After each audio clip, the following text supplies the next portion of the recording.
शाम पाकिस्तान की तारीख का एक नया नुक्ता आगाज थी। ढाका के पलटन मैदान में जो जख्म लगा था, उसकी टीसें अब पूरे मगरबी पाकिस्तान में महसूस की जा रही थी। फिजा सोगवार थी, अवाम के हौसले टूट चुके थे और फौज एक शदीद नफसियाती दबाव का शिकार थी।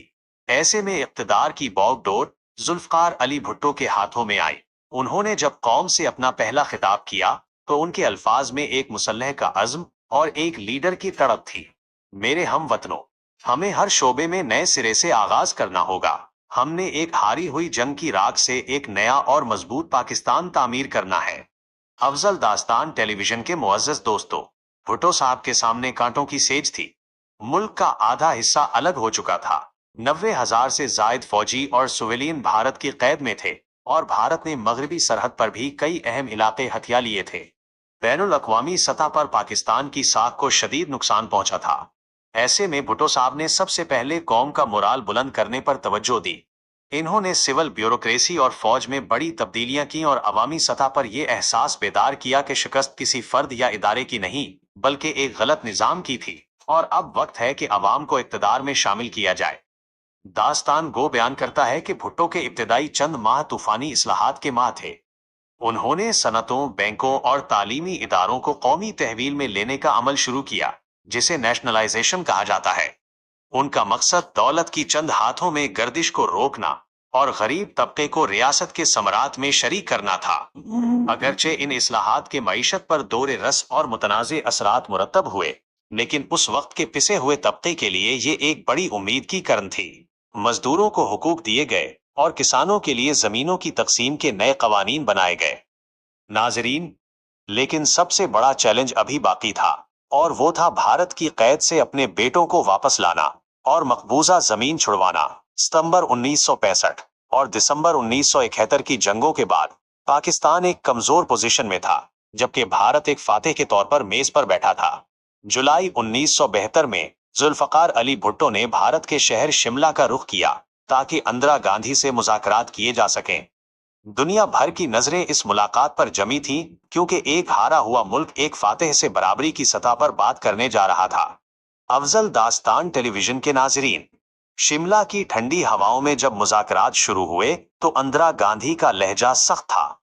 भारत चाहता था कि कश्मीर के मसले को हमेशा के लिए खत्म करके उसे एक बैनुल अक़वामी सरहद, लाइन ऑफ कंट्रोल तस्लीम करवा लिया जाए और पाकिस्तान को एक ऐसी पोजीशन पर ले जाया जाए जहां वो दोबारा कभी भारत को चैलेंज ना कर सके। लेकिन भुट्टो साहब ने अपनी सिफारती महारत का वो जादू दिखाया कि तारीख दंग रह गई। उन्होंने न सिर्फ अपने कैदियों की वापसी का रास्ता हमवार किया, बल्कि कश्मीर के मसले को भी जिंदा रखा। दास्ताने हिंद के इस हिस्से में हम देखते हैं कि किस तरह एक लीडर अपनी जहानत से मैदाने जंग में हारी हुई बाजी को मुज़ाकरात की मेज पर संभाल लेता है। शिमला मुआहिदा महज एक दस्तावेज नहीं थी, बल्कि ये पाकिस्तान के लिए एक नई सांस लेने का मौका था। इस मुआहिदे के तहत दोनों मुल्कों ने अपने तनाजुआत को दो तरफा मुज़ाकरात के जरिए हल करने पर इत्तेफाक किया और एक दूसरे की सरहदों के एहतराम का अहद किया। भुट्टो जब शिमला से वापस लौटे तो वो कौम के लिए एक ऐसी खुशखबरी लाए थे जिसने मायूसी के बादलों को छुटना शुरू कर दिया था। नाजरीन इकराम, शिमला मुआहिदे की कामयाबी के बाद जब जुल्फकार अली भुट्टो वतन वापस लौटे तो उनका इस्तकबाल एक ऐसे फातेह की तरह किया गया जिसने हारी हुई बाजी को अपनी सियासी बसीरत से पलट दिया था। अब वक्त था कि इस शिकस्ता मुल्क को एक ऐसा कानून और ऐसा आइन दिया जाए जो उसे दोबारा बिखरने से बचा सके।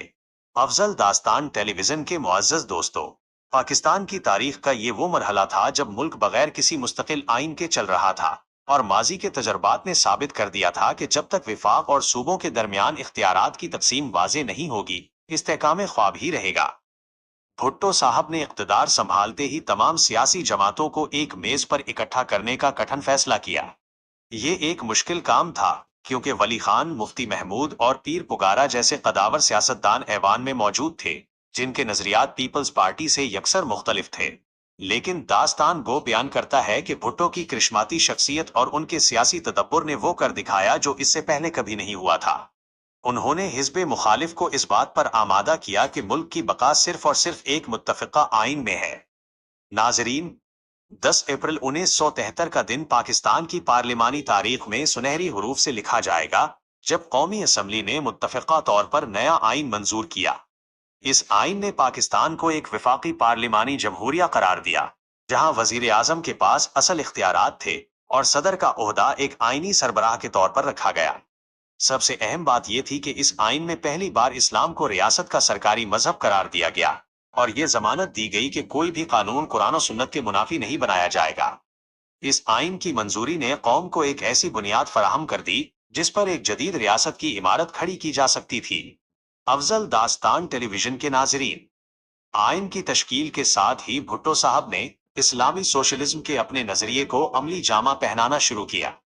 उनका मानना था कि पाकिस्तान के गरीब किसान और मजदूर को जब तक रोटी, कपड़ा और मकान नहीं मिलेगा, आजादी के समरात अधूरे रहेंगे। इसी मकसद के लिए उन्होंने ज़रई इस्लाहात मुतारिफ करवाएं, जिसके तहत जमीन की मिल्कियत की हद मुकर्रर की गई और इजाफी जमीनें बेजमीन किसानों में तकसीम की गईं। सनती शोबे में मजदूरों को यूनियन बनाने और मालिकान के मुनाफे में हिस्सा लेने का हक दिया गया। ये वो इकदामात थे जिन्होंने जागीरदाराना निजाम के सुतूनों को हिलाकर रख दिया और आम आदमी को पहली बार ये एहसास हुआ कि रियासत उसकी पुश्त पर खड़ी है। तालीमी मैदान में भी एक इनकलाब लाया गया। निजी तालीमी इदारों को कौमी तहवील में ले लिया गया ताकि गरीब का बच्चा भी वही तालीम हासिल कर सके जो अमीर के बच्चे का हक समझी जाती थी। अगरचे इस फैसले के इंतजामी नताइज पर बाद में बहुत बहस हुई, लेकिन इस वक्त के अवामी तनाजुर में ये एक बहुत बड़ा कदम था। भुट्टो साहब ने नौजवानों के लिए बैरूनी मुल्क मुलाजमतों के दरवाजे खोले, खुसूसन मशरकी वस्तीज के मुमालिक के साथ ताल्लुकात इस्तवार किए, जहां से लाखों पाकिस्तानियों ने मेहनत मजदूरी करके ज़र मुबादला भेजना शुरू किया, जिसने पाकिस्तान की गिरती हुई मईशत को सहारा दिया।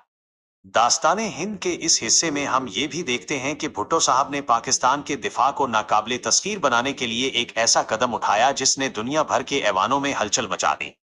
1974 ऐज में जब भारत ने पोखरान के मकाम पर एटमी धमाका किया, तो भुट्टो साहब ने मुट्ठी भेजकर ये ऐलान किया कि हम घास खा लेंगे, भूखे रह लेंगे, लेकिन अपना एटम बम जरूर बनाएंगे।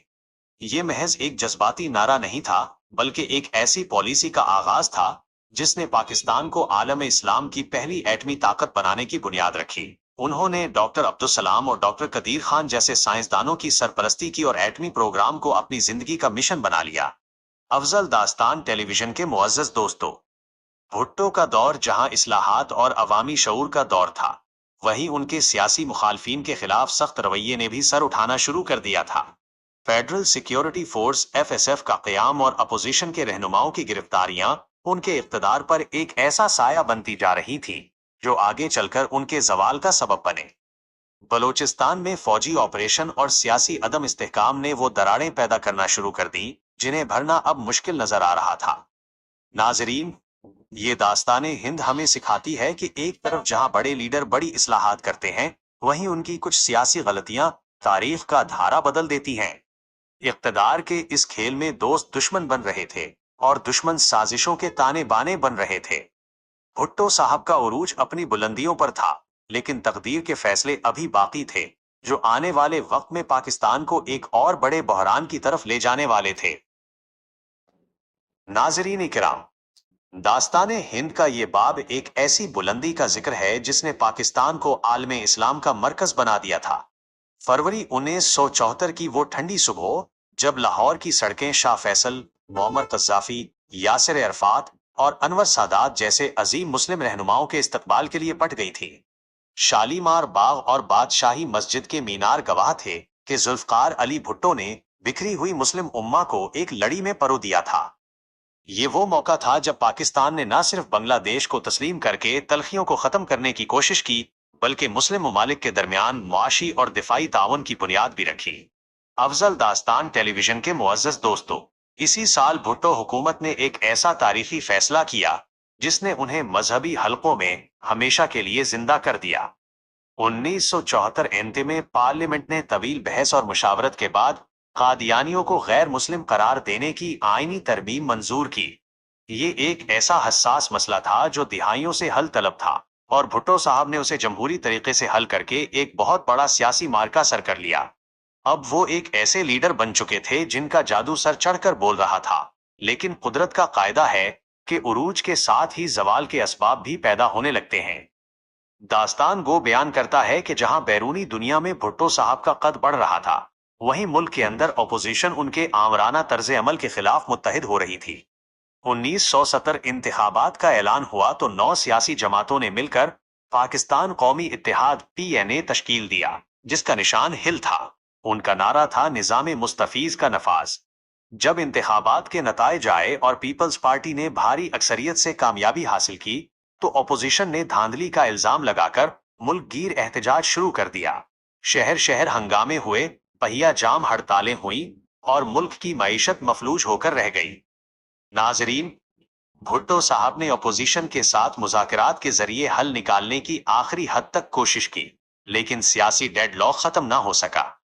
जब मुज़ाकरात कामयाबी के करीब थे, तो पर्दे के पीछे कुछ और ही खिचड़ी पक रही थी। 5 जुलाई 1970 की वो स्याह रात आई, जब जनरल जियाउल हक ने, जिन्हें भुट्टो साहब ने खुद आर्मी चीफ मुकर्रर किया था, मुल्क में मार्शल लॉ लगा दिया। भुट्टो साहब को गिरफ्तार कर लिया गया और ऑपरेशन फेयर प्ले के नाम से एक नए दौर का आगाज हुआ। अफजल दास्तान टेलीविजन के नाजरीन, दास्ताने हिंद का ये हिस्सा हमें दिखाता है कि किस तरह एक लीडर, जिसने एटमी प्रोग्राम की बुनियाद रखी और कौम को जुबान दी, वो खुद अपनी ही सियासी बसात पर मात खा गया। भुट्टो साहब पर कत्ल का मुकदमा चलाया गया और बिल आखिर 4 अप्रैल 1979 को उन्हें फांसी दे दी गई। उनकी मौत ने पाकिस्तान की सियासत में वो खला पैदा किया जो आज तक पर नहीं हो सका, लेकिन उनका लगाया हुआ एटमी पौधा और 1973 का आइन आज भी इस मुल्क की बका की अलामत है। नाजरीन इकराम, किस्त नंबर 17 का इख्तिताम एक अहद के खात्मे पर होता है। भुट्टो का दौर खत्म हुआ, मगर अब एक ऐसा दौर शुरू होने वाला था जिसने पाकिस्तान की नजरियाती और जोग्राफियाई सूरत हाल को हमेशा के लिए बदल दिया। जनरल जियाउल हक का 11 साला दौर, अफगान जिहाद और क्लाशनकोफ कल्चर ने हिंद की इस सरजमीन पर क्या असरात मुरतब किए? दास्ताने हिंद के अगले हिस्से यानी किस्त नंबर 18 में हम जिक्र करेंगे जनरल जियाउल हक के दौरे इक्तदार का, इस्लामाइजेशन की पॉलिसी, रूस का अफगानिस्तान पर हमला और इस जंग में पाकिस्तान का वो किरदार जिसने आलमी सियासत का रुख बदल दिया। क्या जियाउल हक का दौरे इस्तेहकाम लाया या नए बहरानों का पेश खैमा साबित हुआ? ये सब जानने के लिए देखिए दास्ताने हिंद की अगली किस्त। अफजल दास्तान टेलीविजन के साथियों, तारीख का ये सफर अभी बहुत से तल्ख और शेर हकायत से पर्दा उठाएगा।